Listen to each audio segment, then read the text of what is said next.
পাশের বাড়িতে চোর ধরা পড়েছে। পাবলিক চোরকে ধরে বেধড়ক ঠেঙিয়েছে।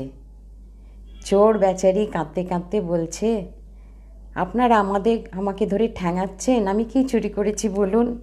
কয়েকটা বাসন স্টিলের, কয়েকটা দামি জামা কাপড় আর কয়েকটা জুতো। বাড়িতে তো আজকাল লোকের টাকা পয়সা থাকে না, সবই অনলাইন ট্রানজ্যাকশন, আর গয়না তো থাকেই না। এই কটা জিনিস চুরি করেছি বলে আমাকে কত মারলেন আপনারা। আমরা না বংশ পরম্পরায় চোর, আমার বাবা চোর, আমার দাদু চোর। আমরা না এখনও চুরি করলে খেতে পাই, চুরি না করলে না খেতে পাই না। আমাদের বাড়িতে ছেলেপুলে আছে তো আমাদের এইটাই প্রফেশন। কিন্তু আপনাদের এই বাংলায় ওয়েস্ট বেঙ্গলে চুরি করে ফাঁক করে দিচ্ছে যারা, তাদেরকে আপনারা ডিম ছুঁড়ে মারছেন। তাদের মাটি খুঁড়লে বস্তা বস্তা টাকা বেরোচ্ছে, বস্তা বস্তা সোনা বেরোচ্ছে, তাদের গায়ে মারছেন তো না, আপনারা ডিম ছুঁড়ছেন। আর আমি এই কয়েকটা সামান্য জিনিস চুরি করেছি বলে আমাকে বেধড়ক ঠ্যাঙালেন। এটা কি ঠিক হচ্ছে? আমাদের বংশ পরম্পরায় চোর, কিন্তু আমাদের না মানে বাপ ঠাকুর দাদারা না কিছু রেখে যেতে পারিনি, কারণ কটা টাকাই বা হয় আমাদের চুরি করে।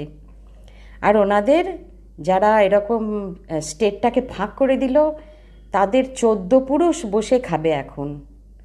আর এমনকি সামনের জন্মে ওদের 14 পুরুষ বসে খাবে। তো তাদের গায়ে ডিম ছুঁড়ছেন, আমাদের না খুব প্রেস্টিজে লাগছে। আর আমরা তো চোর, আমাদের চোর বলুন, আমাদের কিছু মনে হবে না, আমরা চোরই। কিন্তু ওদেরকে আপনারা চোর বলছেন কেন?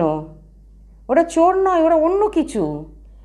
ওরা কী যে বলবো ওদেরকে আমি বুঝতে পারি না। আচ্ছা, ওদেরকে একটা ভালো নাম দিন না।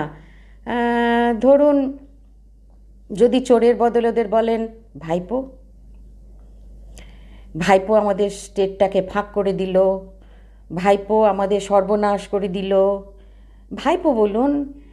যারা যারা ওই রকম করবে, মানে আমাদের সর্বনাশ করে দেবে আমাদের স্টেটের, তাদেরকে একটু ভাইপো বলুন না, চোর বলবেন না।